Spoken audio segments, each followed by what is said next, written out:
Professor, na sua palestra aqui na FAED, o senhor falava sobre a sua preocupação com a mudança na base nacional curricular e como essas mudanças ainda não são nítidas para que a gente possa se sentir seguro no sentido da qualidade e da intenção que há por trás dessas mudanças. O senhor pode, por favor,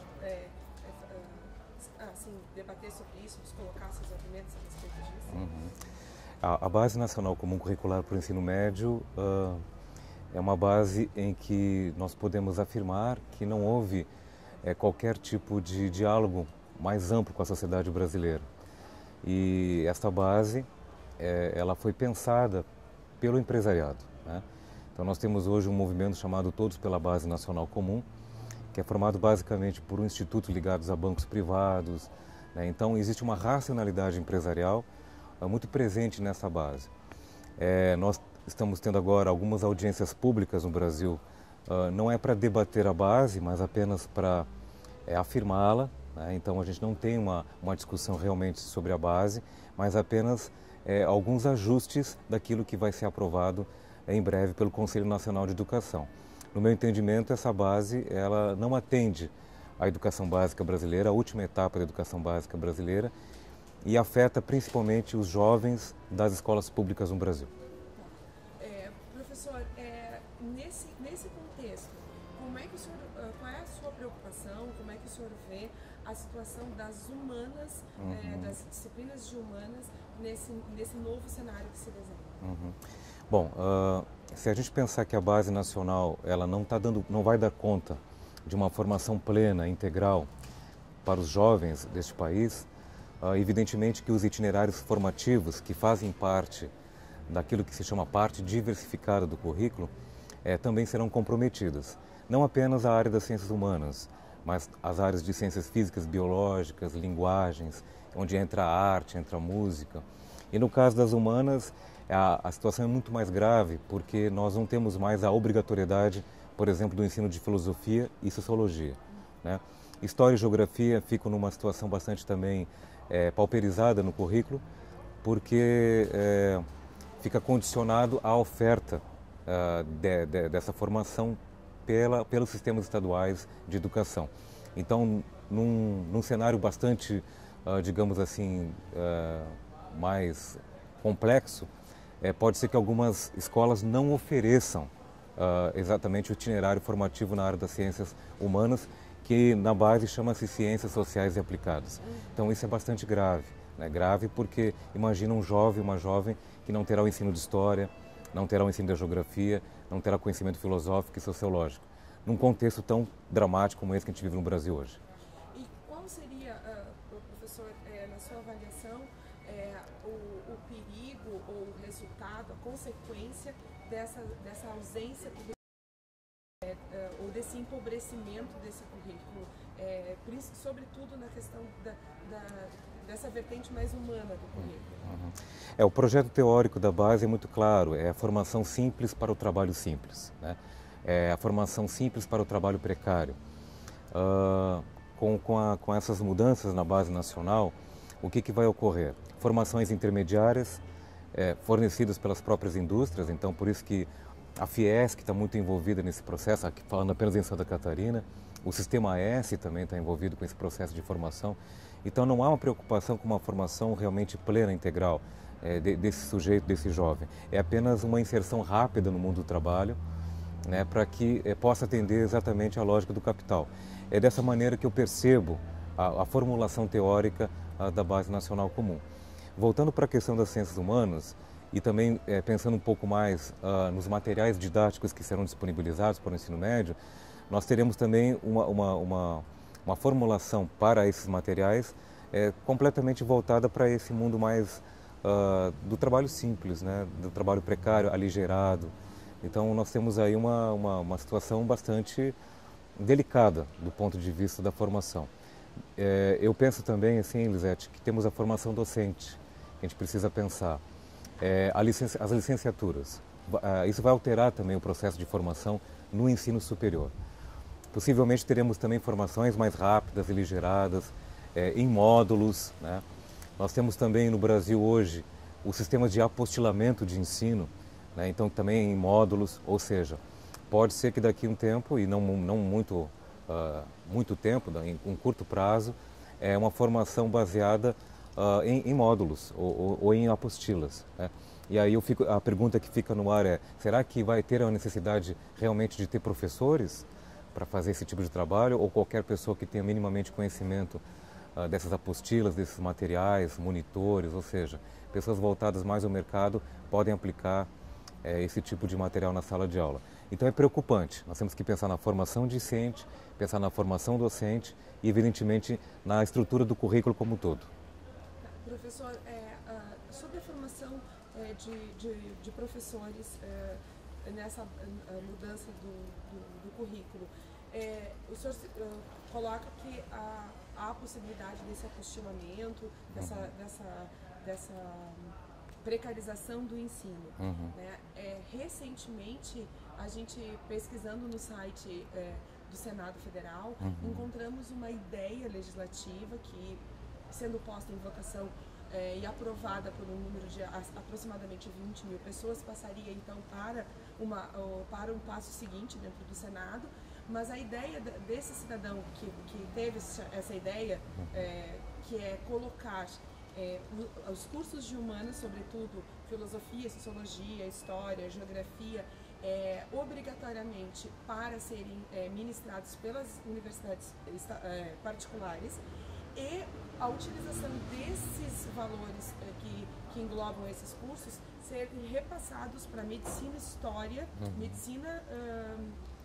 medicina, direito e engenharias. É isso. Até o presente momento, na nossa última consulta, tinha 7 mil, quase 8 mil aprovações, assim, pessoas que concordam com essa ideia. Como é que o senhor vê esse cenário de desimportância que as pessoas dão para as ciências humanas e o vínculo que isso pode ter com os discursos de ódio e o retrocesso de alguns comportamentos que a gente tem visto, principalmente aqui, vamos falar de Brasil, né, no nosso país? São várias questões. A primeira se refere mesmo a isso que eu acabei de falar. Se a base nacional, da maneira como ela foi formulada, o projeto teórico que está por trás dela e o interesse do empresariado, a gente tem que pensar então que existe um grande filão, um grande mercado, que é o mercado da educação à distância, né? Então a educação à distância é uma forma aligerada, rápida de você fazer formação para as licenciaturas, não apenas para a história, para a geografia, mas pensando na pedagogia, pensando em letras, pensando nos cursos considerados cursos que não exigem muito investimento, né? Recentemente, acho que você deve ter acompanhado também, o contingenciamento dos recursos para pesquisa no Brasil. Então, cada vez menos recursos para pesquisa ou recursos mais alocados para as engenharias, para a medicina e para as licenciaturas. É esse tipo de formação, cada vez mais rápido, o fechamento de cursos presenciais. Então, a gente corre esse risco nas universidades federais e também estaduais de fecharem cursos, né?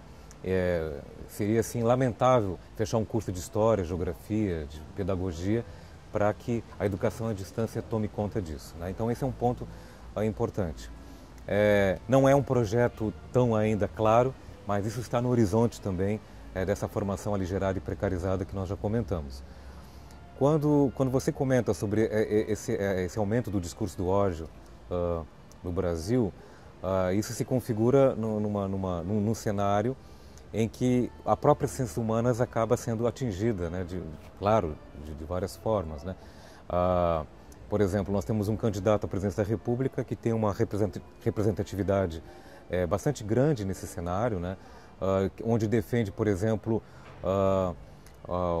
digamos, a deshistoricização, ou seja, defende a ditadura militar, defende o emprego do autoritarismo, né? Então, esse tipo de discurso vai ganhando forma. É claro que isso a gente não pode dizer que toma conta de todo o país, mas é uma fala, uma tendência muito forte que surge também na opinião pública. Recentemente, uma TV estatal, TV Cultura de São Paulo, fez uma enquete perguntando se os brasileiros defenderiam a volta de uma ditadura militar, né? Então, muita gente diz que sim. Então, acho que o cenário neste país, não só no Brasil, porque os regimes totalitários estão crescendo em todo o mundo, né? É algo para a gente realmente ter cuidado, ter que confrontá-lo, realmente nós temos que nos organizar enquanto entidade de classe para não permitir que esse discurso ganhe mais espaço na escola. Você não falou nitidamente, mas temos aí o movimento Escola Sem Partido. Esse movimento surgiu em 2004, tem aí quase 15 anos. É um movimento que vem se fortalecendo no Brasil. Ele está muito presente no Congresso Nacional, representado basicamente pela bancada evangélica, né? Então os neopentecostais, né? Então vem defendendo muito a ideia de que este movimento do Escola Sem Partido ganhe também o território escolar. Eles têm 6 metas, sendo que uma dessas metas que o professor não pode doutrinar os alunos, né? Não pode haver doutrinação ideológica, mas ao mesmo tempo esse movimento sim, ele é ideológico, né?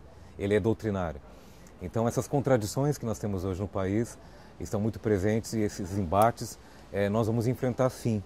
E sem o conhecimento histórico, sem o conhecimento sociológico, filosófico e geográfico, isso fica mais difícil. A gente está falando de jovens na faixa dos 14, 15, 17 anos de idade, que não terão uma formação dentro dessas epistemologias, essas bases do conhecimento. Isso é muito grave e com certeza vai afetar uma formação adiante. As novas gerações terão problemas de formação nesse contexto.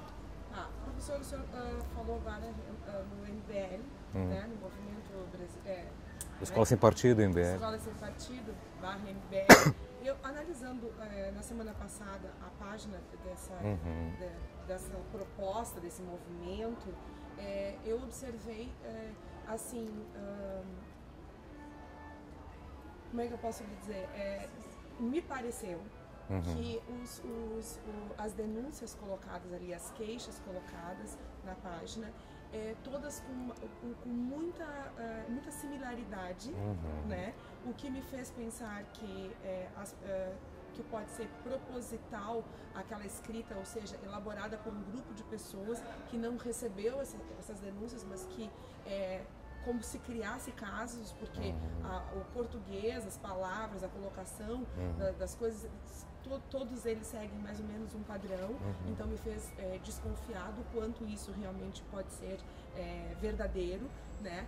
Mas ao mesmo tempo eu vejo que são situações que podem ser realmente muito fáceis de ser percebidas em aula.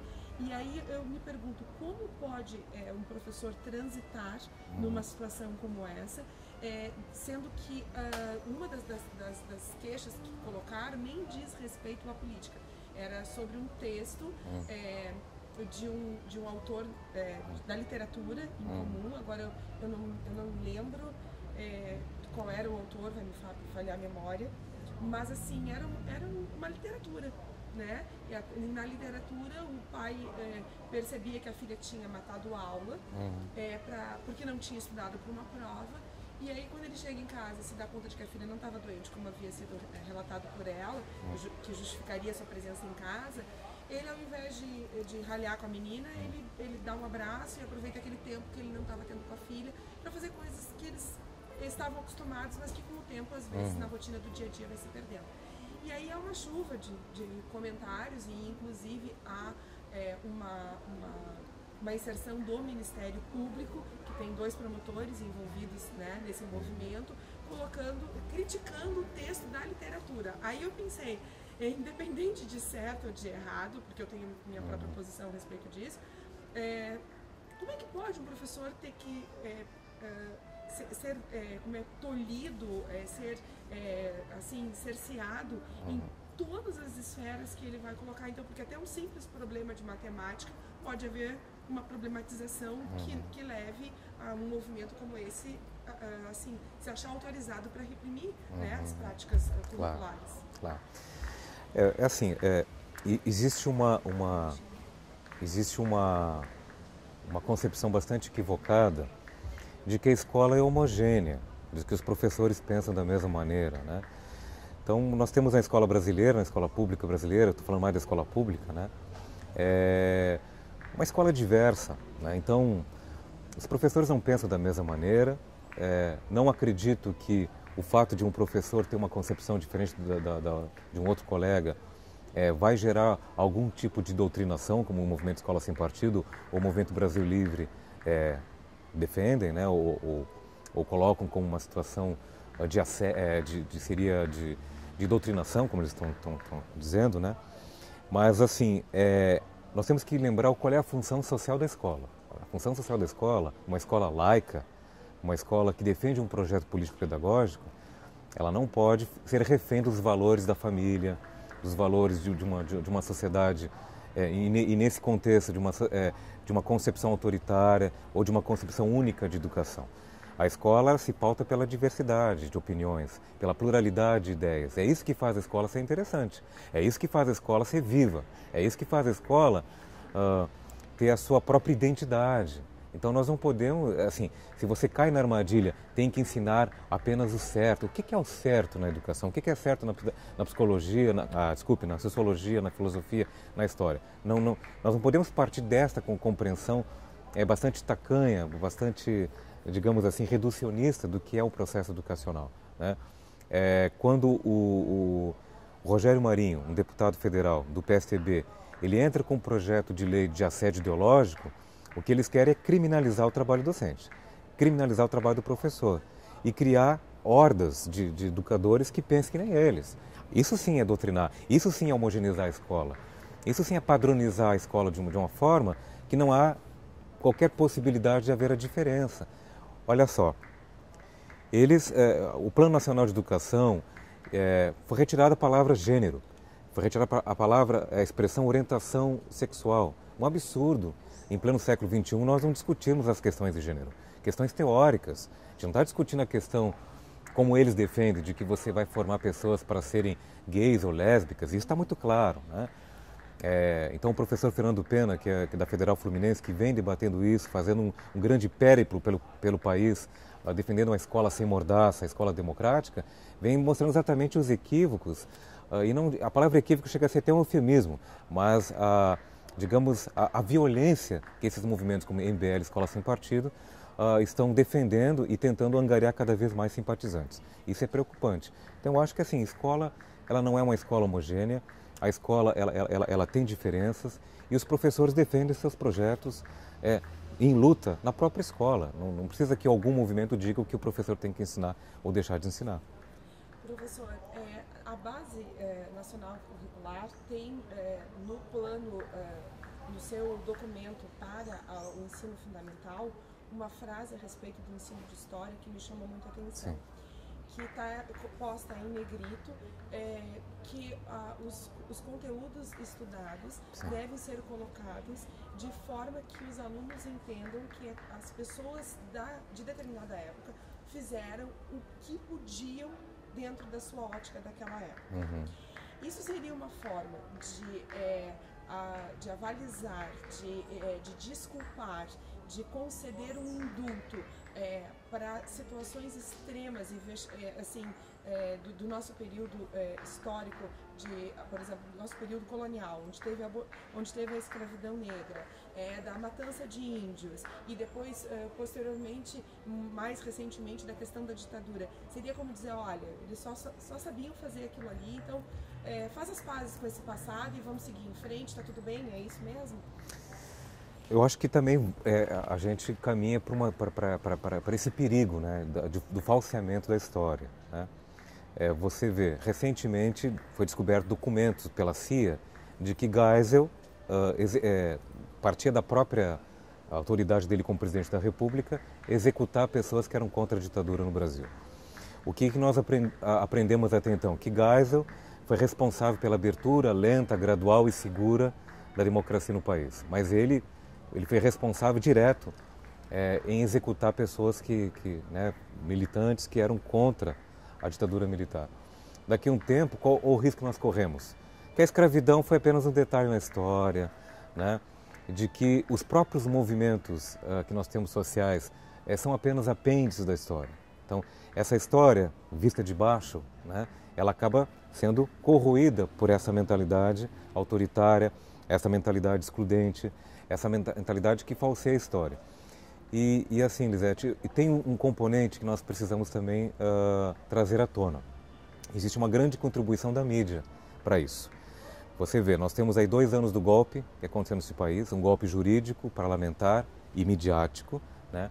E a imprensa brasileira, a imprensa tradicional burguesa, que é assim que eu chamo essa imprensa, essa mídia, dos grupos empresariais jornalísticos, até hoje eles não afirmam, não colocam que foi golpe, não houve golpe no Brasil.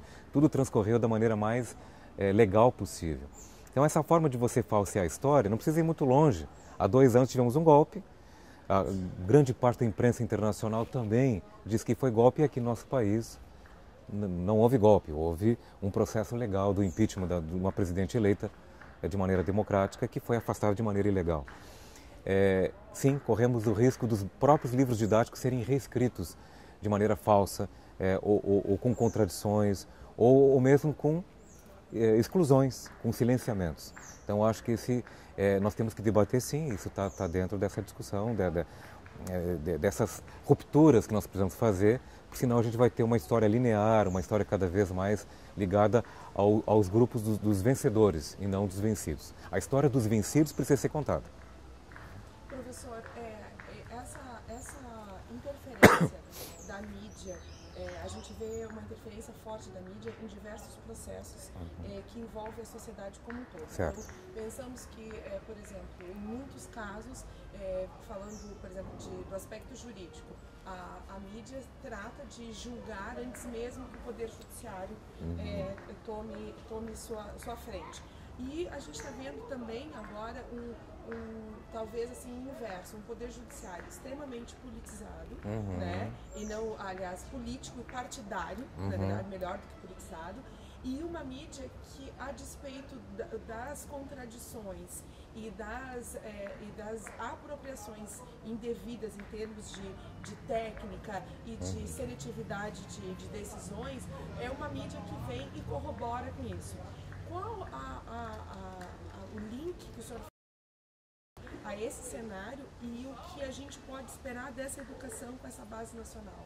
Dizer, pessoas que cada vez vão ficar mais apáticas nesse processo e só recebendo, porque assim, eu lembro de quando estudava no magistério, livros didáticos que estudam a educação, do como a gente pode criar cidadãos que só recebem sem questionar nada, né? E de outros que a gente pode despertar. Então, assim, onde é que o senhor vê o papel dessa mídia a serviço de quem claro. o senhor identifica? Claro. Então, aí tem vários níveis, né, para a gente debater. A primeira questão é a gente pensar na regularização das mídias. Isso é urgente no Brasil. Nós temos hoje praticamente 80% do que a gente consome de mídia é da mídia tradicional, né? Então, claro que essa mídia, ela pauta muitas questões. Tudo que a gente discute no dia a dia é pautado por essa mídia tradicional. E aí você fala de uma coisa assim, da nossa passividade muitas vezes, de receber isso e de não problematizar. Por que a mídia ela mantém uma determinada notícia durante tanto tempo e outras com menos tempo? Ou por que ela destaca uma notícia e outra não é tão destacada assim? Por que uma ganha importância e outra não ganha importância? Então isso não é por acaso, né? A mídia ela trabalha de forma muito orquestrada. E quando eu falo mídia, estou falando do monopólio midiático que tem nesse país, 5 ou 6 famílias que realmente são detentoras dessas notícias no país, o que é veiculado nesse país. Bom, então o ponto da regularização das mídias seria o quê? Um equilíbrio entre a mídia privada, a mídia pública, a mídia estatal, né, as comunitárias, né? Então, a mídia independente, isso teria que ter mais equilíbrio. Esse é um ponto. A outra questão que você está trazendo é sobre... A questão do Poder Judiciário. Da questão do Poder Judiciário. Mas você falou outra coisa antes. Esse vínculo entre a mídia e o Poder Judiciário, que num primeiro momento eles julgam, a mídia julga. Sim. Né? Em determinados casos eles dão a sentença Sim. antes do Judiciário. E agora eles se calam diante das aberrações jurídicas que a gente vem vendo. Né? E por outro lado, a intenção que tem esse grupo de pessoas que têm um objetivo em comum de criar ou de fortalecer uma horda de pessoas passivas, que só recebe informação que não problematiza, que não pensa, né? Que pelo contrário, recepciona e engole aquilo tudo como sendo uma verdade. Se isso tem algum link com essa educação, com esse plano, se o senhor enxerga algum link com esse plano nacional modificado dessa educação? Claro. Então assim, além disso que você comenta do judiciário, da politização do judiciário, né, e politização partidária, é evidente que isso está cada vez mais, isso está evidenciado, né, nas práticas do judiciário. Mas eu iria um pouco mais longe. Se a gente pensar, voltando à questão da Base Nacional Comum, da formação do ensino médio, essas grandes mídias também estão muito vinculadas a esses grupos empresariais e defendem o projeto da Base Nacional Comum. Então, por exemplo, existem matérias que são pagas para que você defenda pesquisas com, digamos assim, com nenhuma relevância do ponto de vista científico, e aquilo é visto como uma verdade. Eu vou citar o exemplo, por exemplo, da pesquisa que foi realizada pelo IPEA recentemente, inclusive com uma professora aqui da UDESC, em que se defende que filosofia, por exemplo, a disciplina de filosofia, ela teria que ser retirada do currículo, porque daí você teria mais tempo para ensinar matemática para o aluno. Então a proficiência do aluno em matemática é ruim, porque tem uma disciplina de filosofia que, entre aspas, rouba o tempo do aluno para se dedicar à matemática, o que é um absurdo, né? E isso aparece como destaque no jornal Folha de São Paulo, por exemplo, e é uma pesquisa que nem o IPEA, o próprio IPEA, na página dele, a pesquisa não estava lá, né? Por que a mídia dá espaço para esse tipo de pesquisa? E por que a mídia não dá espaço para outros tipos de pesquisa, para outras análises, para outras formulações teóricas? Então, é evidentemente que a mídia, ela apoia esse tipo de formulação. E ela também apoia outras formas de excrescências jurídicas, como essas que nós estamos vendo hoje no país, né? De você fazer qualquer tipo de, sei lá, de atentado a um ser humano sem ter provas legais, né? Por exemplo, de você julgar antes do que todas as instâncias sejam cumpridas, né? Ou seja, nós estamos vendo um momento mesmo de uma, como é que eu posso dizer, de uma hipertrofia do judiciário, né? Temos um juiz que se acha dono do país, né? Então, são coisas gravíssimas, né? Não há equilíbrio entre os três poderes. Temos um Congresso Nacional completamente, um dos mais conservadores desde a época da ditadura militar. Então, o panorama não é fácil, né? Eu acho que eu estou apenas pontuando algumas questões que corroboram para esse momento que a gente está vivendo, de falta de diálogo, falta de discussão. A base foi aprovada nesse contexto, né? Não teria um outro contexto melhor para ser aprovada uma base nacional comum, se não fosse esse, de autoritarismo, de verticalização, de arbitrariedade, acima de tudo, né? Agora, só para fechar, eu acho que essa foi a pergunta que você fez. A partir disso, o que a gente pode pensar e fazer? No meu entendimento, temos que revogar a base. Não há outra possibilidade. Não temos que fazer audiência pública para pensar algo que já foi decidido. A revogação da lei 13.415, que é a lei do ensino médio, ela tem que ser feita, né? Ela tem que ser feita. Não é apenas como é que vamos adequá-la, ela tem que ser revogada. É essa a minha compreensão. Tá. Professor, dentro desse, fazendo às vezes do advogado do diabo, né, para dar assim, um outro norte para nossa entrevista, dentro desse cenário que o senhor coloca, qual é a meia-culpa que o senhor acha que a atual educação no Brasil, a educação escolar no Brasil, qual é a meia-culpa que ela deve fazer, qual é a responsabilidade que ela tem dentro desse cenário? Onde é que ficou fragilizado, que se abriram fissuras para que movimentos como esse pudessem tomar corpo? Aí eu digo isso porque eu li recentemente também num blog que, questionados alguns alunos, eu não sei quantitativamente qual é o número, mas assim, questionados sobre por que os alunos, melhor colocando, essa entrevista que eu li dizia que a curiosidade do pesquisador se deu em virtude de porque uma grande parte dos apoiadores do Bolsonaro, né, do deputado Bolsonaro, são jovens. Né? E por que muitos se colocam também a favor de uma ditadura? A resposta colocada nessa entrevista seria porque o assunto sobre a privação de liberdade, do direito de ir e vir, das consequências de uma ditadura, do que as pessoas passaram nesse período no Brasil, foi esquecido e não está de forma muito bem explicitada, colocada pelos professores, sobretudo, claro, aí sobre os professores de história. Então, aí tem uma fala de uma professora dizendo que o conteúdo é tão denso para algumas coisas que termina o ensino médio e eles não conseguiram chegar na história contemporânea, na história do tempo presente, enfim. Não se coloca, não tem tempo suficiente para se debater todos os assuntos. E aí eu queria que o senhor, então, expusesse o que o senhor pensa a respeito, o que o senhor sabe, e pensando nisso, assim, se há realmente uma fissura na educação no Brasil hoje que tenha permitido essa proliferação de movimentos. Eu acho que a gente tem que pensar em várias coisas. O historiador Carlos Finco, ele diz que a transição democrática no Brasil não foi concluída, né? Então, os 14 anos do governo do PT, por exemplo, criaram uma falsa ideia, uma falsa sensação de que essa democracia, o Brasil tinha retomado a democracia plena. Isso não foi verdade, tanto é que tivemos um golpe há 2 anos atrás. Eu vou falar de um aspecto um pouco, um contexto maior, uma conjuntura, e depois para falar desse espaço chamado escola, educação básica, né? Então acho que nós vivemos um momento de apassivamento social muito grande, também de apassivamento da militância e dos movimentos sociais, né? Então, esses movimentos ficaram muito apaziguados nesses 14 anos de governo do PT.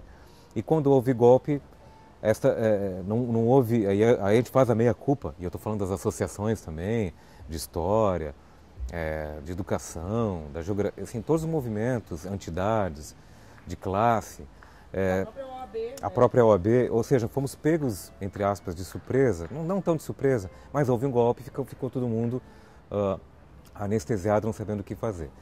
Bom, esse é um ponto. No que se refere à escola, à formação, há muito tempo que a gente vem discutindo que a escola como está, realmente o ensino médio como está não garante uma formação plena, né? Não garante uma formação que o jovem possa realmente contextualizar o seu próprio momento histórico, em que a juventude ela seja acolhida da maneira como ela deveria ser acolhida. A escola ainda é muito autoritária, do ponto de vista mesmo de não levar em consideração os gostos da juventude, seus valores, a sua estética, a sua arte, a sua música, né? Então, assim, acho que a escola ela tem esses problemas ainda na sua formação. É claro que nem sempre a gente não pode responsabilizar a escola, né? Porque a escola é determinada socialmente, ela não é determinante, ela é importante, mas ela não é determinante. Nós temos um panorama, e aí sim, uma questão estrutural, uma alta rotatividade de professores na escola que não permite que um projeto político-pedagógico se sustente, que ele possa ser garantido. E quando eu falo isso, formação plena, né? Você imagina uma escola em que, num único ano, você teve 3 ou 4 professores de história. Então, como é que esse menino, essa menina vai ter um conhecimento histórico adequado se em cada ano mudam-se os professores? Então, ele não vai ter realmente uma sequência didática interessante, porque você aponta, ele vai terminar o terceiro ano do ensino médio sem estudar a ditadura no Brasil, porque não houve tempo para terminar o livro, o capítulo daquela temática. Então, acho que nós temos esses problemas também, Lisete. E do ponto de vista mesmo das nossas associações, que defende os professores, nos seus sindicatos, as suas representações de classe, eu acho que nós também perdemos um pouco o bonde da história. Não basta apenas a reivindicação, claro, ela é fundamental, carreira, planos, né, salário, tudo isso é importante, mas também pensar uma formação política dos professores, fazer uma formação um pouco mais densa do que é a conjuntura social desse país, do que esse modelo de produção que gera cada vez mais explorados, né, cada vez mais oprimidos. Então, acho que quando o professor também não se sente acolhido pelo seu sindicato, quando ele não consegue também perceber uma formação política mais densa, isso vai ter reflexo também na sala de aula, na escola, nessa coisa que eu chamo até de uma certa apatia dentro do ambiente escolar. Então, a gente não, você vê que são várias nuances, são vários matizes que nós temos que levar em conta na hora de pensar a educação pública no Brasil. Além da conjuntura, temos que pensar também a questão mais localizada, que é esse ambiente escolar. Eu não acho que a escola como está hoje, ela está boa, mas também não acho que essa reforma do ensino médio, como ela está sendo formulada, vai resolver. Pelo contrário, vai precarizar mais o que já está precário, né? Então temos que pensar em tudo, pensar em carreira, valorização social do educador, né? Porque o professor está ferido como ser de compromisso, como diz Paulo Freire, né? Ele está muito ferido porque ele não consegue mais se comprometer com algo porque ele está sendo desqualificado, ele está sendo desprofissionalizado, ele está sendo desintelectualizado. Então acho que são questões que, se a gente não levar em conta, não adianta fazer nota de repúdio, dizer que é contra e as coisas serem varridas como estão sendo varridas nesse país, sendo aprovadas assim, sem qualquer embate mais profundo, né? Professor, a gente falou já de diversos pontos que são preocupantes e que afetam, como toda a educação. Eu aprendi desde cedo que qualquer reforma, e eu acredito muito nisso, que realmente vai fazer algum impacto, ela provém da educação. E eu acredito nisso. Eu sou filha de pedagoga também, mas ouvi sempre, cresci com os livros do Paulo Freire em casa, então para mim isso é muito claro. E para mim esse cenário agora é realmente pontual. Mas aí eu abro o leque, aí se eu estiver equivocada, o senhor, por favor, discorde. Mas assim, o senhor fala assim, que nós vivemos um momento muito propício para que sejam impostas mudanças verticais que não respeitam a ninguém, nos seus pontos de vista, nas suas diferenças, uniformizam comportamento, querem uniformizar comportamentos, pensamentos, enfim, saberes inclusive.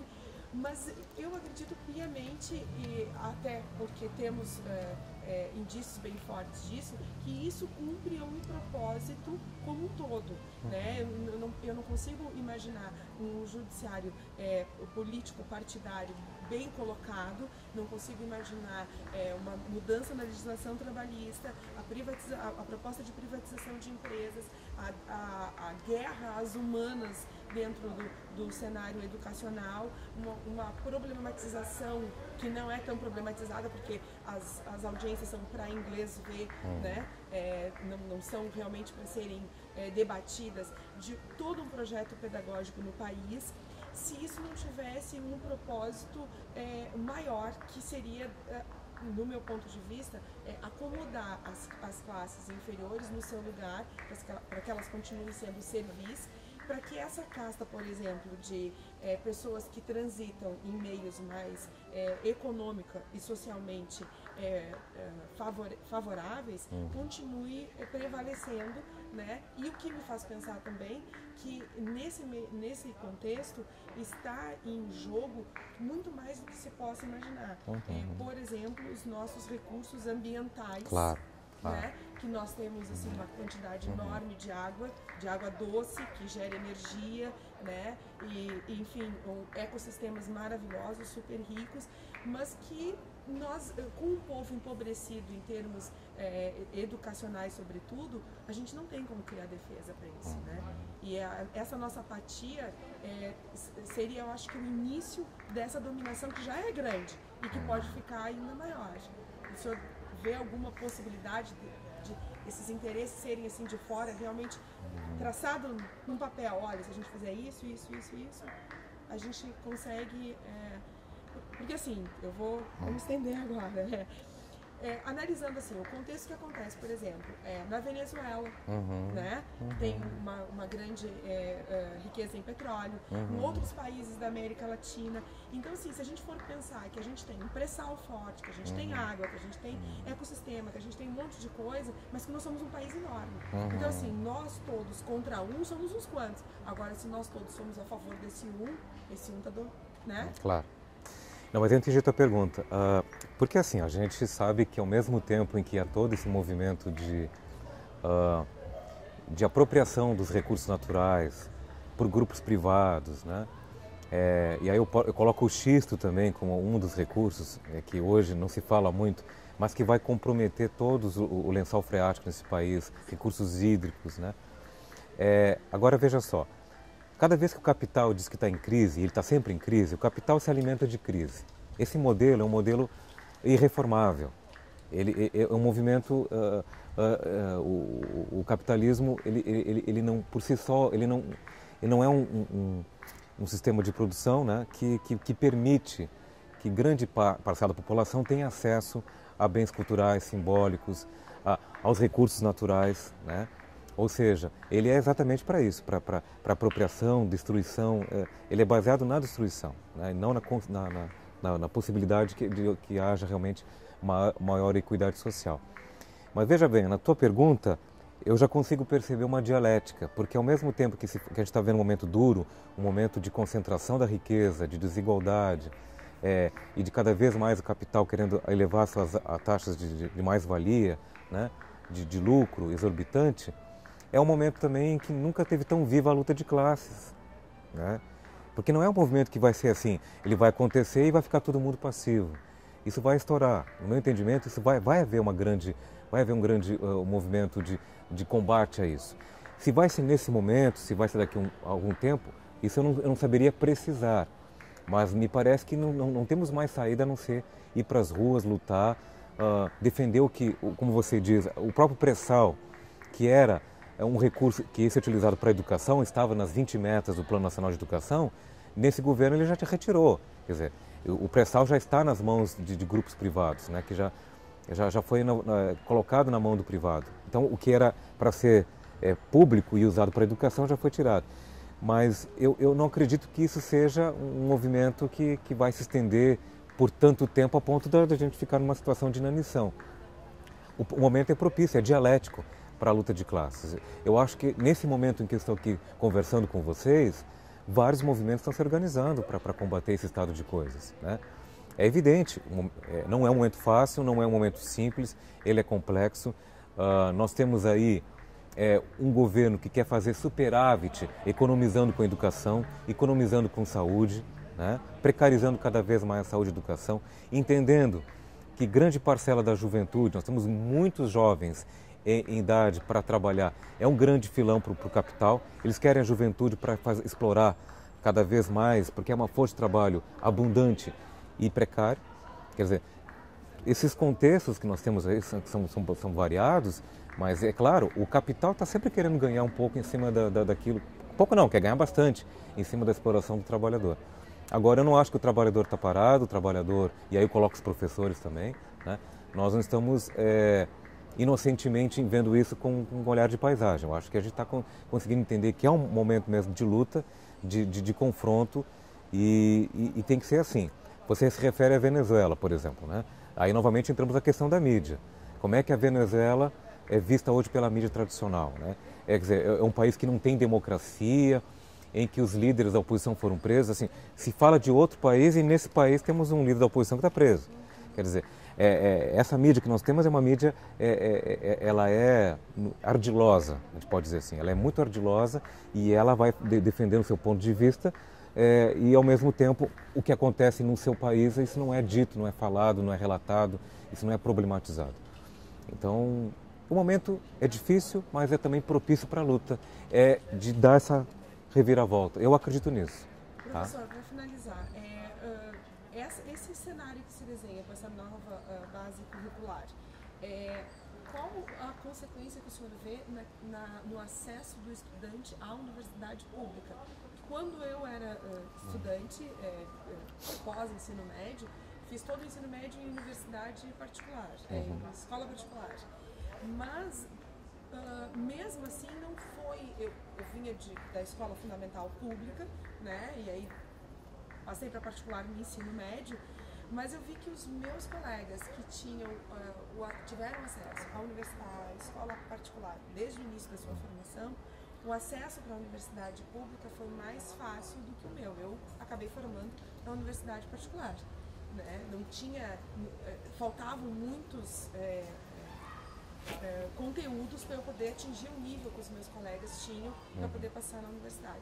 E o cenário que se desenhava, isso eu estou falando lá do início da década de 90, assim, alunos que passavam a vida inteira na escola particular tinham acesso à universidade pública, porque a universidade também oferecia cursos justamente nos turnos em que os outros colegas que não tinham a mesma condição econômica precisavam trabalhar, né?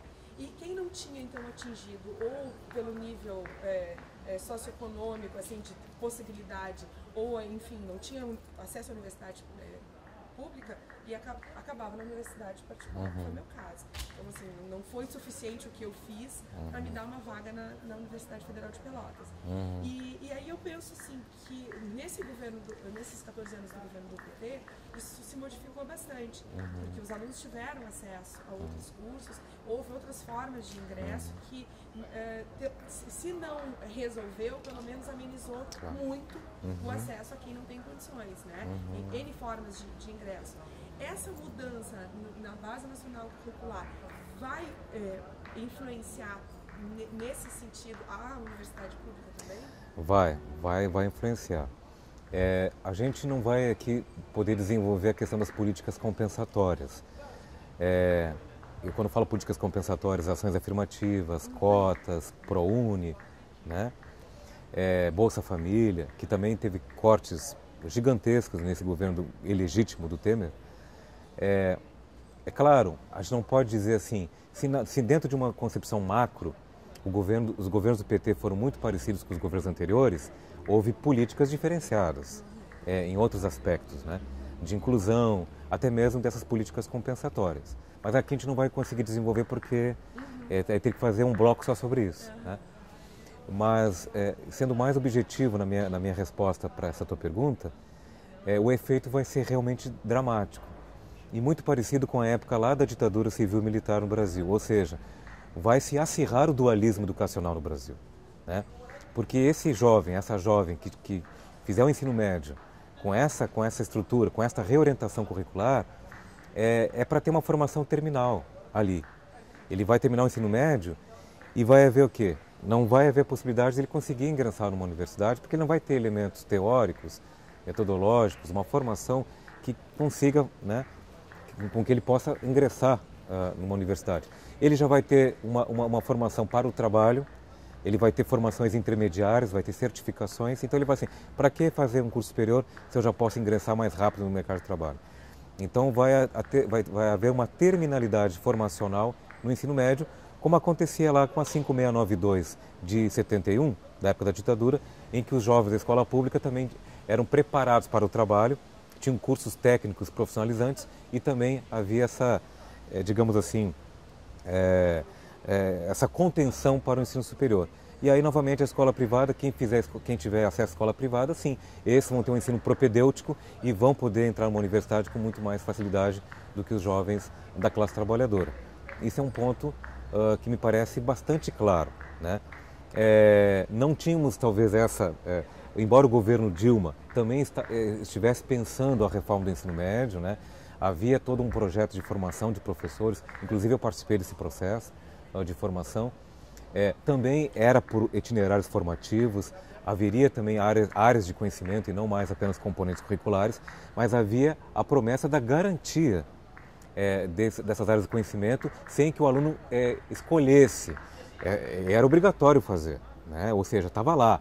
Então, essa coisa da escolha, da pseudo-escolha do estudante, nesse contexto, claro que vai pauperizar, vai fazer com que o jovem não tenha o conhecimento total, pleno e integral daquilo que a gente pensa que um aluno do jovem tem que ter no ensino médio.